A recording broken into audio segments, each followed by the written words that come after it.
Namaskar.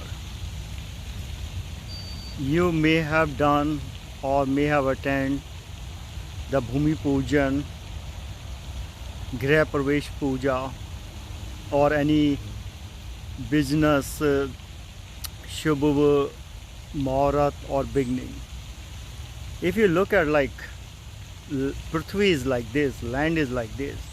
At this moment, nothing is there on this land.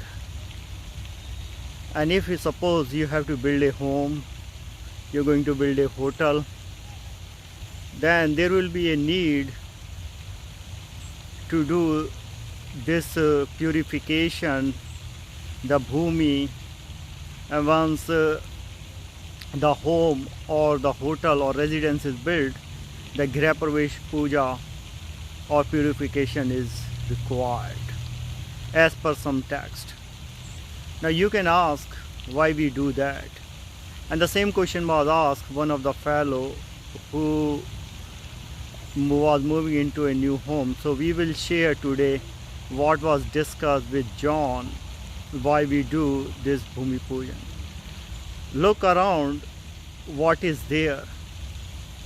The land or the Bhumi or the Prithvi is known as Mother. Mother means like creation. So by doing the purification and worshipping or the puja, it is asking permission from this bhumi or this land to build a residence or hotel or anything over there. You can say, I already paid the price for the land, so how things is going to matter. You have a very good point, but remember one thing. You have just taken a piece of land on your name. Yesterday that piece of land belonged to somebody, and tomorrow it will be belonging to somebody else too. The reason why we do that, there are a lot of ill energies, negative energies, low vibrations. One of the reason. More prospectively, in realized living, we cover 4 prospect. One is purpose of life, 4 purpose of life, then 4 goals of life, and then 5 elements which this whole body is, and lastly but not least, the 9 grah or planets. So today we will show how this purification was done for a commercial building by yogi, and if you want, you can practice the same. You can do this purification. This is a purification with realization, with meditation or dhyan, and chanting some mantra. Some of you have asked in the past, what different as a like this dhyan, why dhyan is there? Remember one thing, dhyan means is connecting with the higher consciousness, super consciousness.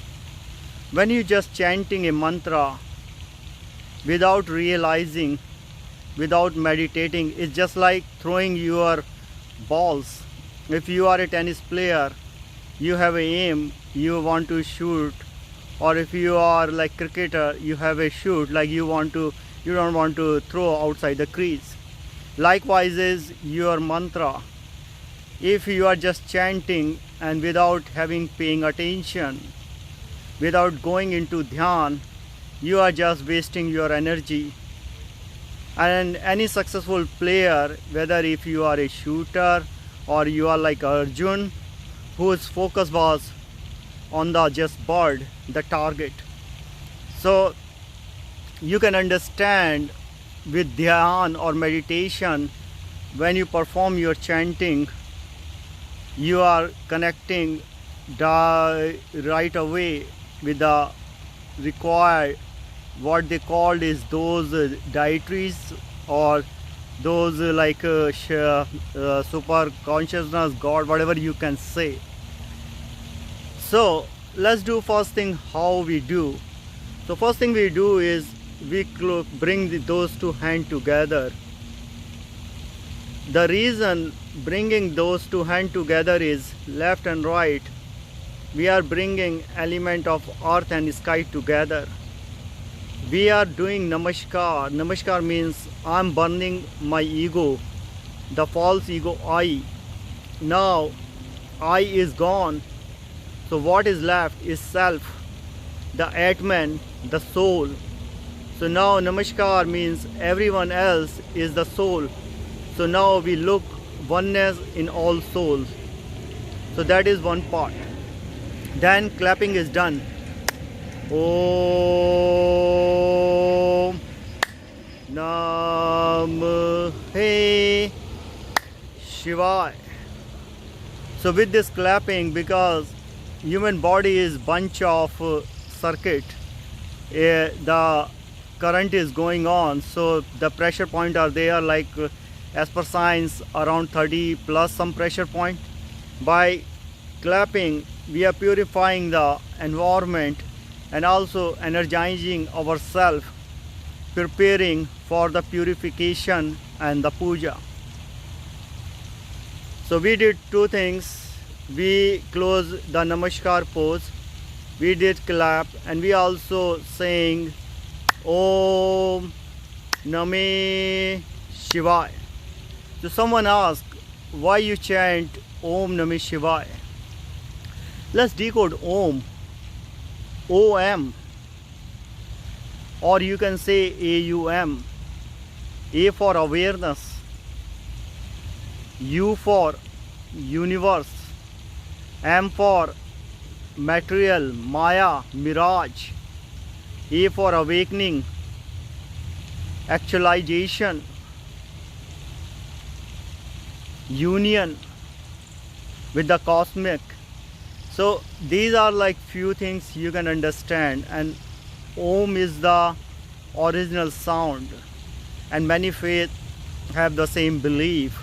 They whether call as Amen, Onkara, but the sound comes like same, like vowel. If you say O-A-U-M, inhale, pause, exhale, Om. So there is a way of doing it if somebody has to do advancement into that, but for purification and Bhumi Puja you don't really need any skill if you haven't done. The idea is that purifying yourself and the surrounding and preparing for the next step. So now we chanted Om Namah Shivaya, we did the clapping. So first thing we will do, we will close this hand and we will chant this mantra for 9 times. Om Namah Shivaya. Swasthya, health, shanti, peace, samriddhi, prosperity, sukh, comfort. So what are like 4 purpose of life? Everyone should be healthy, so we call swasthya. Shanti means peace. Today the world is on the restless, lot of anxiety is there, stress is there, hate is there, so we need peace. That's why we chant with the vibration of Om and with the Shiva Shakti to bring the peace into the whole universe. Prosperity, samriddhi means everybody should have a right to eat, to survive, have basic needs. That's why we call samriddhi sukh. Sukh means the internal sadness should go away. Anand should come, because material success has been achieved, whether rich or poor, but both are internally crying. Why?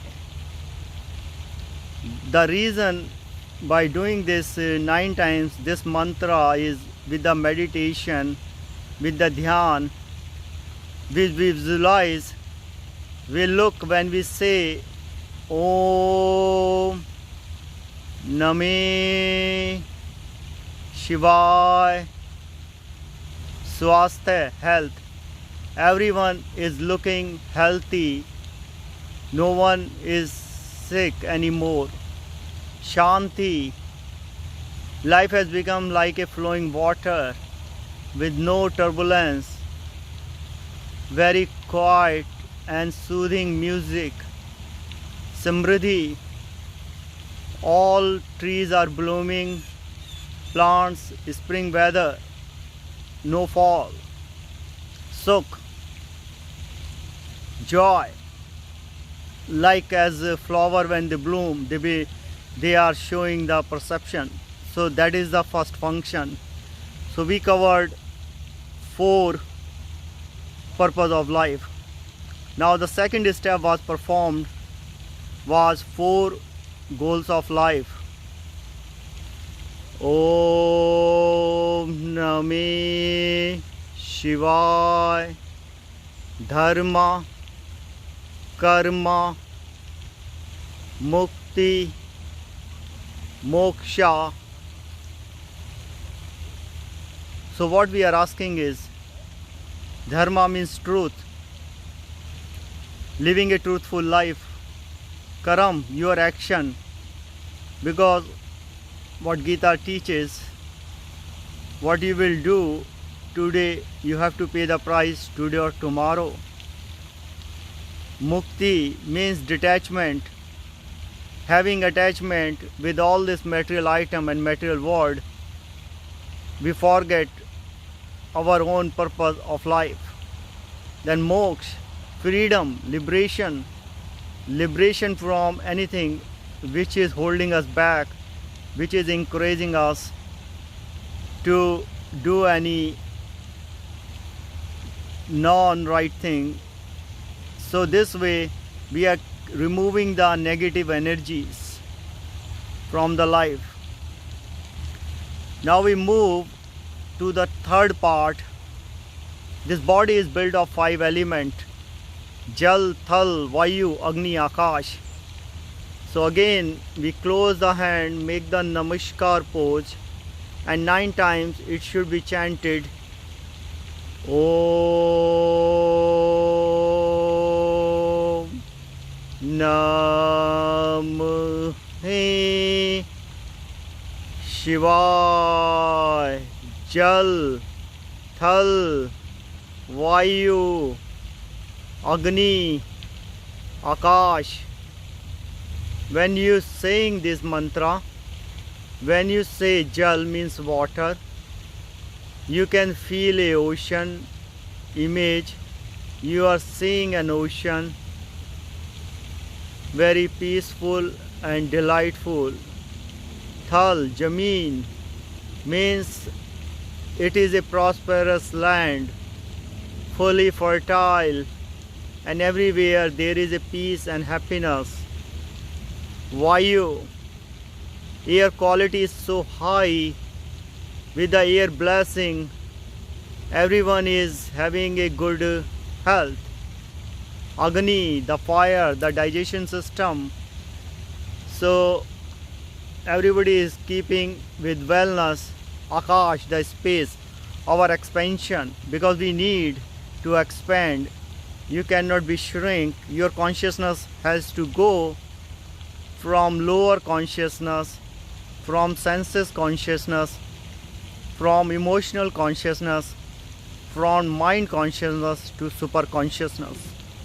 That's the reason what they call is Kundali, or somebody say like as per science, medulla oblongata. So it is carrying your pineal gland, so it is carrying the spine fluid. So far we have covered 3 things. We have done the purpose of life, then we cover 4 goals of the life: Dharam, Karam, Mukti, Moksha, and you can say realization. And then just now we fix the 5 elements. This body, it come from ground, it will be going back to ground. because our body itself has more than 70% of water.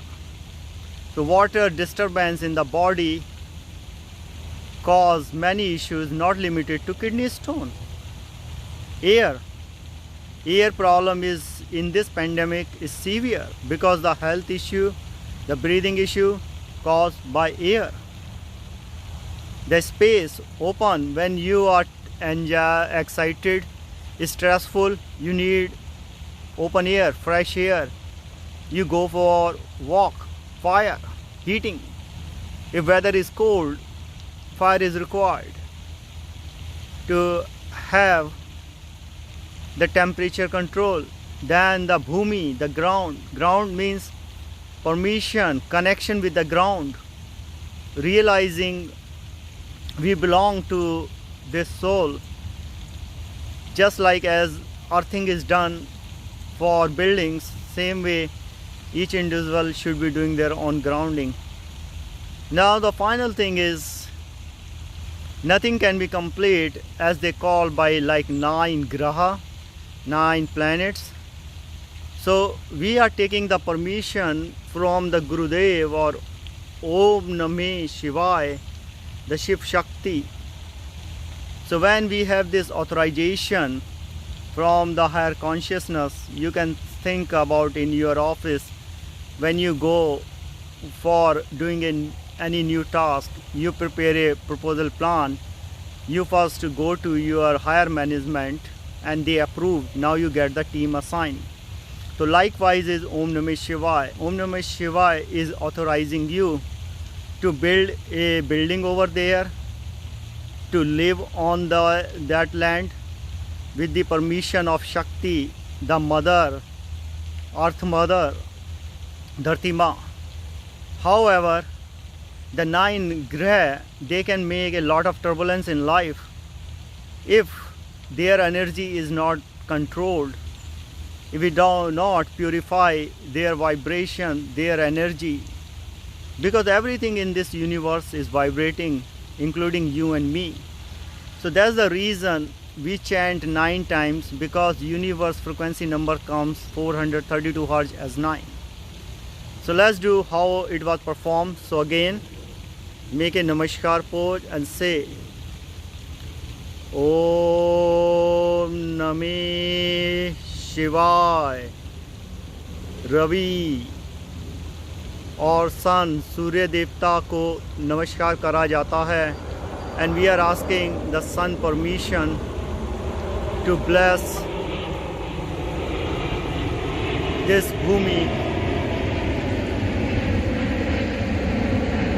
because sunlight has a major impact in the life. So with the sun blessing, this land, bhumi or hotel or house will be very healthy living. Second, we will say Om Namah Shivaya. The moon, you can say Monday or Som. So because Surya, sun has heat, moon has soothing effect. So we, by chanting, will visualize the image of the moon and try to connect with the moon consciousness. The third one is Budh. With the Budh, we say Om Namah Shivaya, and we can see, you can see the day or as well as the planet Budh. The fourth one goes is Guru or Brihaspati. Om Namah Shivaya Guru. You have an image of the day of planet if you have seen the image. Number 5 is Om Namah Shivaya Shukra. Shukra is Venus, and as they say, men are from Mars, women are from Venus. So for a healthy family, these two have very important role to play. So we take their blessing and then we move to the Shani, saying Om Namah Shivaya Shani. So we are taking blessing from Shani or Saturn by connecting the Shani consciousness. Because remember, the way this dhyan, meditation, practices work, it is all game of chanting, visualizing and meditating. But last but not least is Rahu and Ketu. Rahu and Ketu are on the intersection of where, if we draw the line between sun and moon, so we can look at, if we look, so Rahu and Ketu, they play a role. So just for correction, for the like Tuesday it was Mangal, so we say like Mangal Grah, Om Namah Shivaya Mangal. So this way we are doing a harmony between 7 planets as we cover those Navgrah. So Rahu Ketu sometimes we separate, so you can say 7 plus 2. So we did sun, we did then this moon for Monday, then we this Tuesday Mangal, then we did third one is Budh, fourth is Brihaspati or Guru, fifth is Shukra or Venus, the seventh one is Shani or Saturday, and then last 2 are Rahu and Ketu, which also play a major role in your life. So this was the practice performed. This practice usually take about roughly 30 to 60 minutes when you perform like these 9 times. I hope you can use this Bhumi Pujan or Puja to purify existing or new home, and this will be, as they said, this can bring the harmony, happiness in your life. Om Namah Shivaya.